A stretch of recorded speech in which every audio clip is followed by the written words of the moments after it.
Hello, hello, नमस्कार साथियों। एक बार फिर स्वागत है आप लोगों का मेरे इस यूट्यूब चैनल में।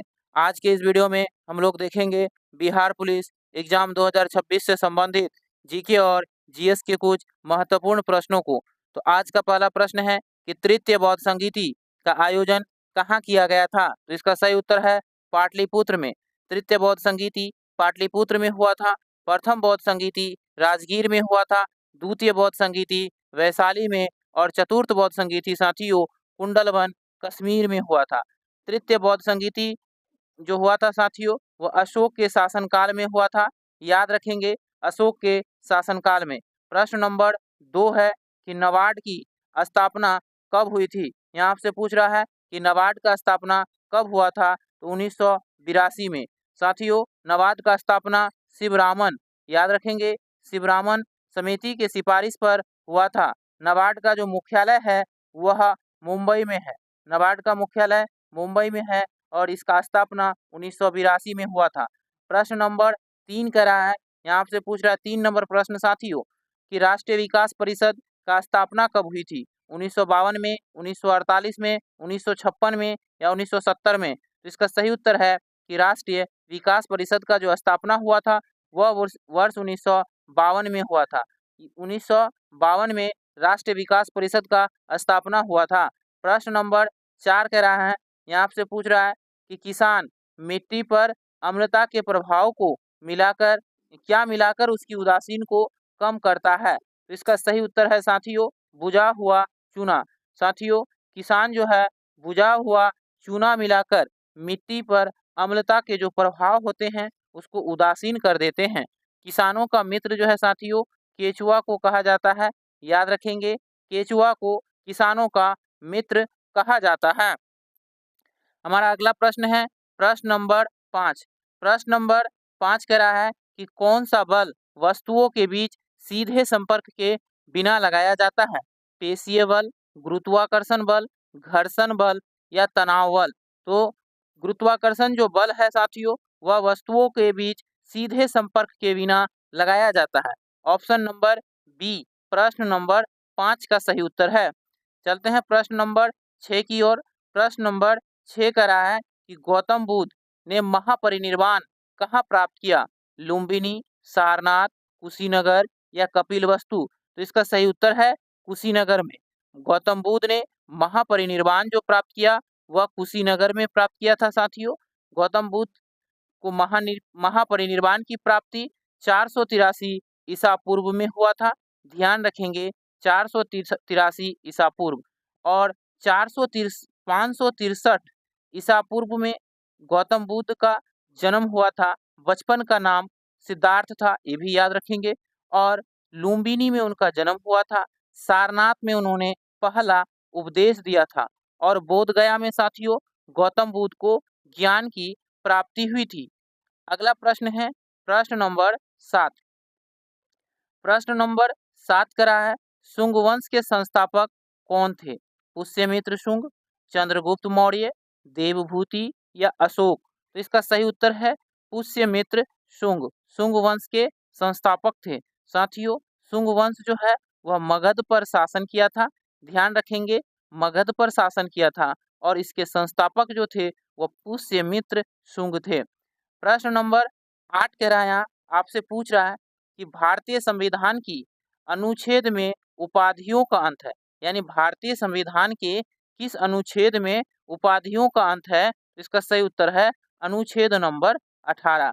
अनुच्छेद नंबर 18 में उपाधियों का अंत है। किसका अंत है? उपाधियों का अंत है, याद रखेंगे। चलते हैं प्रश्न नंबर 9 की ओर। प्रश्न नंबर 9 कह रहा है भारत के सर्वोच्च न्यायालय की स्थापना कब हुई थी? तो इसका सही उत्तर है 26 जनवरी 1950 को। साथियों 26 जनवरी 1950 को भारत के सर्वोच्च न्यायालय की स्थापना हुई थी और यह जो है साथियों नई दिल्ली में स्थित है। कहाँ है? नई दिल्ली में भारत का सर्वोच्च न्यायालय है और इसकी स्थापना 26 जनवरी 1950 ईस्वी को हुआ था। वर्तमान समय में सर्वोच्च न्यायालय के मुख्य न्यायाधीश सूर्यकांत है। याद रखेंगे सूर्यकांत जो है सर्वोच्च न्यायालय के 53वें मुख्य न्यायाधीश हैं। नंबर पे भी याद रखेंगे साथियों, 53वें। और 24 जनवरी 1950 को भारत के चुनाव आयोग का स्थापना हुआ था। यानी ये भी याद रखेंगे कि भारत के निर्वाचन आयोग का स्थापना 24 जनवरी 1950 को हुआ था। अगला प्रश्न है प्रश्न नंबर 10। प्रश्न नंबर 10 कह रहा है, प्लासी की लड़ाई में जीत के बाद बंगाल का नवाब कौन बने? तो इसका सही उत्तर है मीर कासिम। मीर कासिम जो थे वो प्लासी के लड़ाई के बाद बंगाल का नवाब बने। प्रश्न नंबर 11 कह रहा है, भारत की जीएसटी परिषद का अध्यक्ष कौन है? प्रधानमंत्री, वित्त सचिव, वित्त मंत्री या शिक्षा मंत्री? तो इसका सही उत्तर है साथियों कि भारत के जीएसटी परिषद यानी जीएसटी परिषद के अध्यक्ष जो होते हैं वो वित्त मंत्री होते हैं। Option number C. और भारत में जीएसटी वर्ष 2017 में लागू हुआ था। वर्ष 2017 में भारत में जीएसटी लागू हुआ था। जीएसटी का फुल फॉर्म होता है गुड्स सर्विस एंड टैक्स। अगला प्रश्न है प्रश्न नंबर 12। प्रश्न नंबर 12 हमसे पूछ रहा है कि बैटरी में किस प्रकार की ऊर्जा संचित होती है? गतिज ऊर्जा, रासायनिक ऊर्जा, तापीय ऊर्जा या विद्युत ऊर्जा? तो इसका सही उत्तर है कि बैटरी में जो है रासायनिक ऊर्जा संचित होती है। ऑप्शन नंबर बी प्रश्न नंबर 12 का सही उत्तर है। अगला प्रश्न है प्रश्न नंबर 13 कह रहा है कि पौधा का कौन सा भाग वाष्पो उत्सर्जन की प्रक्रिया को करता है? जड़, तना, पत्ता या फूल? तो इसका सही उत्तर होगा साथियों कि पौधा का जो है पत्ता जो है वह वाष्पो उत्सर्जन की प्रक्रिया को करता है। Option number C. प्रश्न नंबर 14 कह रहा है कि जब दाब बढ़ाया जाता है तो बर्फ का गलनांक बदलता नहीं है, बढ़ता है, घटता है? तो साथियों जब भी दाब बढ़ाया जाता है तो बर्फ का गलनांक जो है घटता है। ऑप्शन नंबर सी प्रश्न नंबर 14 का सही उत्तर है।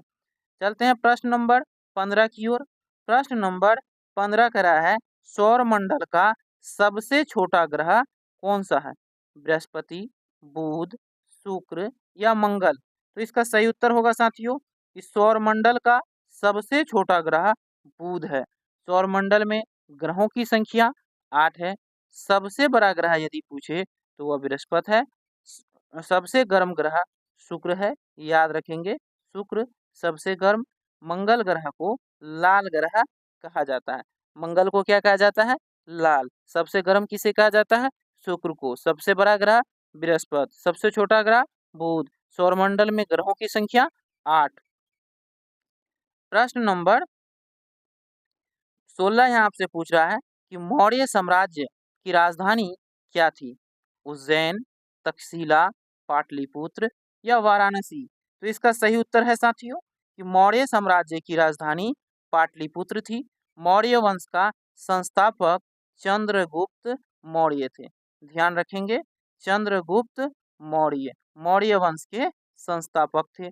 इन्होंने नंद वंश के शासक घनानंद को हराकर मौर्य वंश की स्थापना मगध पर किया था। प्रश्न नंबर 17 कह रहा है इंडिका पुस्तक के लेखक कौन थे? तो इसका सही उत्तर होगा इंडिका के लेखक मेगास्थनीज थे। ऑप्शन नंबर सी प्रश्न नंबर 17 का सही उत्तर है कि इंडिका पुस्तक के लेखक मेगास्थनीज थे। चलते हैं प्रश्न नंबर 18 की ओर। प्रश्न नंबर 18 कह रहा है इसरो का मुख्यालय कहाँ स्थित है? तो साथियों इसरो का जो मुख्यालय है वह बेंगलुरु में स्थित है। इसरो की स्थापना 1969 ईस्वी में हुआ था। याद रखेंगे 1969 ईस्वी में इसरो का स्थापना हुआ था और इसका जो मुख्यालय है वह बेंगलुरु में स्थित है।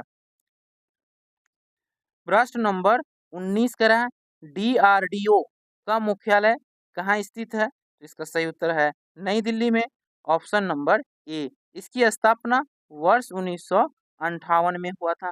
याद रखेंगे 1958 में DRDO का स्थापना हुआ था। मुख्यालय नई दिल्ली में है। प्रश्न नंबर 20 कह रहा है भारतीय कृषि अनुसंधान परिषद का मुख्यालय कहाँ है? तो इसका सही उत्तर है नई दिल्ली में। ऑप्शन नंबर बी 20 नंबर प्रश्न का सही उत्तर है कि भारतीय कृषि अनुसंधान परिषद का मुख्यालय नई दिल्ली में है। प्रश्न नंबर 21 कह रहा है कि राष्ट्रीय डेयरी अनुसंधान संस्थान कहाँ स्थित है? तो यह साथियों करनाल में है और करनाल जो है वह हरियाणा राज्य में है। हरियाणा राज्य में करनाल स्थित है और यहीं पे राष्ट्रीय डेयरी अनुसंधान संस्थान स्थित है। अगला प्रश्न है 22 नंबर प्रश्न कर रहा है कि नंदा देवी राष्ट्रीय उद्यान किस राज्य में स्थित है? तो इसका सही उत्तर है उत्तराखंड में। नंदा देवी राष्ट्रीय उद्यान उत्तराखंड राज्य में स्थित है। Option number B. उत्तराखंड की राजधानी जो है साथियों वह देहरादून है। उत्तराखंड की राजधानी देहरादून। प्रश्न नंबर 23 करें प्रोजेक्ट टाइगर की शुरुआत किस वर्ष हुई थी? तो इसका सही उत्तर है 1973 में। 1973 में प्रोजेक्ट टाइगर की शुरुआत हुई थी। 1992 में प्रोजेक्ट एलिफेंट की शुरुआत हुई थी। प्रोजेक्ट एलिफेंट की शुरुआत 1992 में हुआ था और 29 जुलाई को प्रतिवर्ष टाइगर दिवस के रूप में मनाते हैं। प्रश्न नंबर 24 करा सिमलीपाल राष्ट्रीय उद्यान किस राज्य में स्थित है? तो इसका सही उत्तर है ओडिशा राज्य में। ऑप्शन नंबर ए सिमलीपाल राष्ट्रीय उद्यान ओडिशा राज्य में है। अगला प्रश्न है प्रश्न नंबर 25। प्रश्न नंबर 25 करा है पेरियार राष्ट्रीय उद्यान कहाँ स्थित है? तो इसका सही उत्तर है Kerala. Option number B Periyar राष्ट्रीय उद्यान जो है वह केरल राज्य में स्थित है। तो धन्यवाद साथियों, फिर मिलते हैं अगले वीडियो में। तब तक के लिए जय हिंद।